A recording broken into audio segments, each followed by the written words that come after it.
দর্শক আসসালামু আলাইকুম। জীবনের গল্পে আপনাদের স্বাগতম। ক্যামেরার সামনে দাঁড়িয়ে আছে এই মুহূর্তে একটি অসহায় বোন, আমরা শুনবো তারই জীবনের গল্প। আসসালামু আলাইকুম। ওয়ালাইকুম আসসালাম। আসসালামু আলাইকুম ভাইয়া। ওয়ালাইকুম সালাম। আপু কেমন আছেন আপনি? এই তো আলহামদুলিল্লাহ, পাক রাখছে ভালো। আপনি? আলহামদুলিল্লাহ আমি ভালো আছি। আপু আপনার নাম কি, কোথা থেকে এসেছেন? আমার নাম মিষ্টি ইসলাম, আমি ঠাকুরগাঁও থেকে এসেছি। ঠাকুরগাঁ থেকে এসেছেন। আপনার বয়স কত? 24। 24 বছর বয়স। আপনার ফ্যামিলিতে কে কে আছে? আমার 5 বছর বয়সে আমার মা মারা গেছে। তো আমার সৎ মা, সৎ 2 ভাই আর আমার আব্বু প্যারালাইজ। ও আচ্ছা, ঠিক আছে আপু, বুঝতে পেরেছি, সমস্যা নাই। তো আপনার আম্মু মারা গিয়েছে, আপনার আব্বু আরেকটা বিয়ে করেছে, তাই না? এখন বর্তমানে আপনার সৎমার কাছে আছেন না? না, আমি সৎ মার কাছে আছি না ভাইয়া। বর্তমানে আমি আমার বান্ধবীর বাসায় আছি। বর্তমানে আপনি আপনার বান্ধবীর বাসায় আছেন কেন? আপনার মায়ের বাসায় থাকেন না, বাবার বাসায়? আমি ছোটোবেলা মাদ্রাসা থেকে লেখাপড়া করেছি। তারপর যে আব্বু প্যারালাইজ হয়ে বিছানায় পড়ে গেছে, তারপর আমার উপর নানান টর্চার শুরু হয়েছে। তারপর বাসা থেকে আমাকে বের করে দিয়েছে রাত 3টা বাজে। ও আচ্ছা আচ্ছা, আপনার সৎমা আপনাকে বাসা থেকে বের করে দিয়েছে রাত 3টা বাজে। ঠিক আছে, বুঝতে পেরেছি। যেহেতু নিজের মা নেই, আর আপনার বাবা তখন কিছু বলেনি? একটা কথা আছে না ভাইয়া, যদি মা মরে যায় বাপ তালই হয়। এটা শাস্ত্রের কথা না, এটা সত্যি সত্যিই হয়। ও আচ্ছা আচ্ছা, বুঝতে পেরেছি। আপনার সৎমা অনেক সুন্দরী মনে হয়, কারণ যেহেতু আপনার বাবা ওনার কথা শুনেই চলে।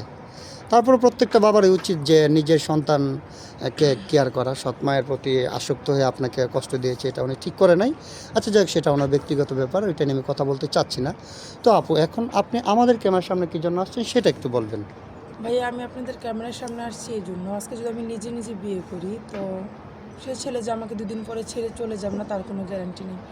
আর সে যদি ছেড়ে চলে যায়, আমার গার্জিয়ান বলতে কেউ নেই। এখন আপনাদের মাধ্যমে যদি আমি একটা বিয়ে করি তো আমার গার্জিয়ান বলতে আপনারা আছেন, কোনো অসুবিধা হলে আপনারা দেখতে পারবেন, এর জন্য এখানে আসা। ও আচ্ছা আচ্ছা, ঠিক আছে আপু, যেহেতু আপনার গার্জিয়ান বলতে পৃথিবীতে কেউ নেই, আপনি চাচ্ছেন যে আপনার গার্জিয়ান হিসাবে, আমরা ভাই হিসাবে যেটাই বলেন না কেন আপনি, আপনাকে একটা দায়িত্ব দেখে আমরা বিয়ে শাদী দেবো। আচ্ছা ঠিক আছে, যিনি আপনাকে বিয়ে করবেন ওনার বয়স কেমন হতে হবে? বয়স যেমনই হোক সেটা ম্যাটার করে না। আমি একজন ভালো মানুষ চাই, ভালো মনের মানুষ চাই, যে আমার দায়িত্ব নেবে সারা জীবনের জন্য। আমি ছোট থেকে এই পর্যন্ত কখনো আদর ভালোবাসা পাইনি। আমি একজন এরকম মানুষ চাই যার কাছে আমি একটু ভালোবাসা, একটু মায়া পাবো আর কি। ও আচ্ছা আচ্ছা, ঠিক আছে। যেহেতু আপনি ছোটোবেলা থেকে বাবার আদরও পাননি, মার আদরও পাননি, আপনি চাচ্ছেন যিনি আপনাকে বিয়ে করবেন উনি যেন একটু আপনাকে ভালোবাসে। আপনার জীবনে ভালোবাসার খুবই অভাব, তাই না? হ্যাঁ। আচ্ছা ঠিক আছে আপু, সমস্যা নেই। তো আপনারা আপনার সাথে ওনারা যোগাযোগ কীভাবে করবেন? আমার সাথে যোগাযোগ করতে হলে আপনাদের মাধ্যমে যোগাযোগ করতে হবে। কেন, আপনার ব্যক্তিগত কোনো ফোন নেই? ভাই, আমি তো ভালো করে খেতেই পারছি না, আমার কপালটা এরকম হয়েছে, ফোন কিনবো কি দিয়ে? ও আচ্ছা আচ্ছা, ঠিক আছে। তো সুপ্রিয় দর্শক, এই মুহূর্তে দেখতে পাচ্ছেন ডিসপ্লেতে একটি নাম্বার। এই নাম্বারটা হচ্ছে আমাদের ইউটিউব চ্যানেল কর্তৃপক্ষের নাম্বার। এই নাম্বারে ইমো হোয়াটসঅ্যাপ খোলা আছে। যদি কোনো ভাই মিষ্টিকে পছন্দ করে থাকেন তাহলে ওনার একটা ছবি স্ক্রিনশট মেরে পাঠিয়ে দিয়ে আমাদেরকে ভয়েস করবেন, আমাদের প্রতিনিধিরা আপনাদের সাথে যোগাযোগ করবে।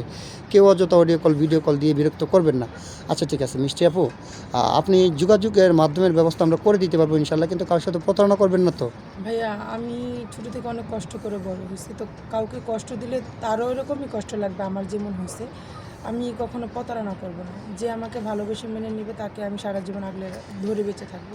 আচ্ছা ঠিক আছে আপু, আচ্ছা আপনি ভালো থাকবেন, আপনার জন্য শুভকামনা। আসসালামু আলাইকুম। ওয়ালাইকুম আসসালাম। আসসালামু আলাইকুম। ওয়ালাইকুম